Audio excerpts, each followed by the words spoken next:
You know that perfect spring day or that first crisp autumn morning? Well, for millions of us, that's not a pleasure, it's actually the start of a battle. And I'm not just talking about a sniffle or two. In this explainer, we're going to go deep inside the body to uncover the serious, season-long war our lungs are fighting against allergies. Okay, let's just get right into it. Most of us hear seasonal allergies, and we think hay fever, right? Itchy eyes, a runny nose, maybe a sneeze. But what if I told you that's just the opening skirmish? What if the real war is happening somewhere much, much deeper? So, just picture this. You step outside, and the air is just full of these completely invisible little particles of pollen. To you, they're totally harmless, but inside your body, a critical case of mistaken identity is about to kick off a full-blown internal conflict. And this quote from the Mayo Clinic, it really gets to the absolute heart of the problem. Your immune system, which is supposed to be your body's elite personal security force, makes a fundamental error. It sees a harmless little grain of tree pollen not as part of nature, but as a dangerous enemy that has to be taken out immediately. This one false alarm is what kicks the whole thing off. Now, to understand this battle, you first have to understand the battlefield. And here's a concept that might just change how you think about all this. Your nose and your lungs, they aren't two separate things. They're one single, continuous, connected system. What happens in one directly, and I mean dramatically, affects the other. This idea of a united airway is a total game changer. Think of your respiratory system like one long highway. It starts in your nose and it ends deep inside your lungs. Now, any traffic jam, or in this case inflammation, way up in your nasal passages, well, it's guaranteed to cause a massive pileup further down the road in your lungs. They're just completely inseparable. And the entrance to this highway, your nose, is an incredible gatekeeper. It basically acts as your lungs' own personal air purification and conditioning unit. It filters out the big stuff like pollen, it warms the air to a perfect body temperature, and it completely humidifies it. Your nose does all of this heavy lifting to protect the super delicate tissues of your lungs. And this right here shows exactly what happens when that gatekeeper gets overwhelmed. When your nose gets all stuffed up from allergies, what do? You become a mouth breather. And suddenly, all of those amazing defenses are just bypassed. Raw, cold, dry, allergen-packed air rushes straight down into your lungs, hitting them with an unfiltered assault. So let's zoom in now, way down to the microscopic level. Imagine one single pollen grain has now slipped past those nasal defenses and landed in your airway. The cellular false alarm is sounded and the immune system just lurches into overdrive. So your body kicks off something called a type 2 inflammatory response. Now, this is the biological equivalent of using a sledgehammer to crack a walnut.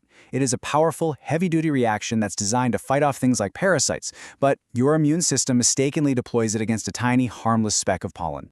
And right here on this slide, you can see the chemical messengers, the cytokines, that are orchestrating all this chaos. You've got IL-4, which gets the ball rolling.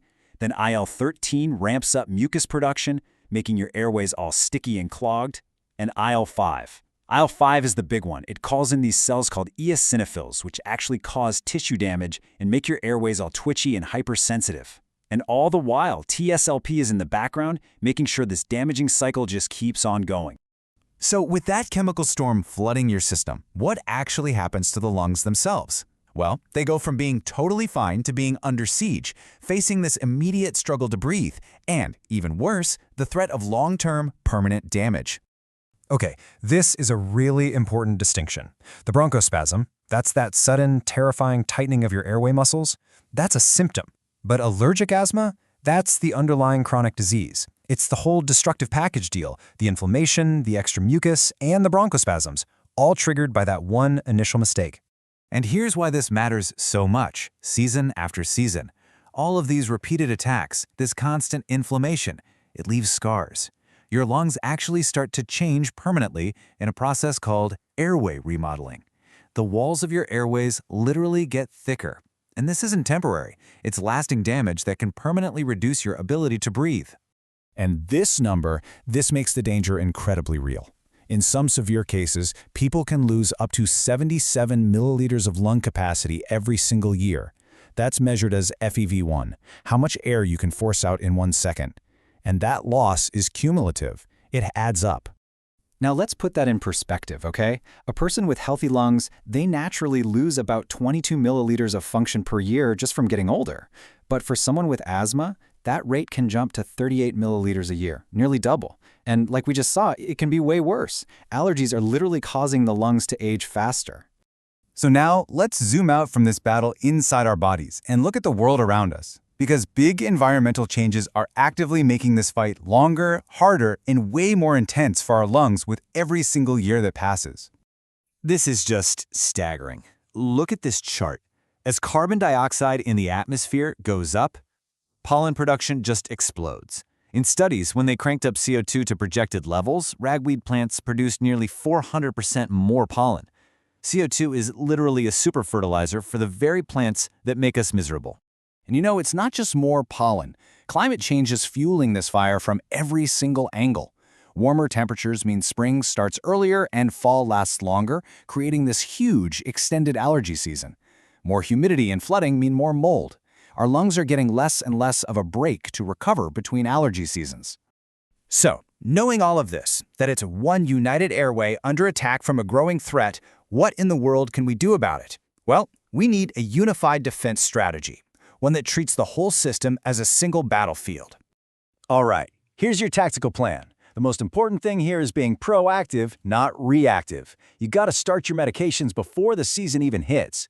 Control your home by keeping windows closed and using air purifiers. Physically get the pollen off of you by showering when you come inside, and use a nasal rinse to keep that front gate clean. All of this works together to support your asthma plan and protect that entire highway from start to finish. So in the end, it really all comes down to this one simple, powerful idea.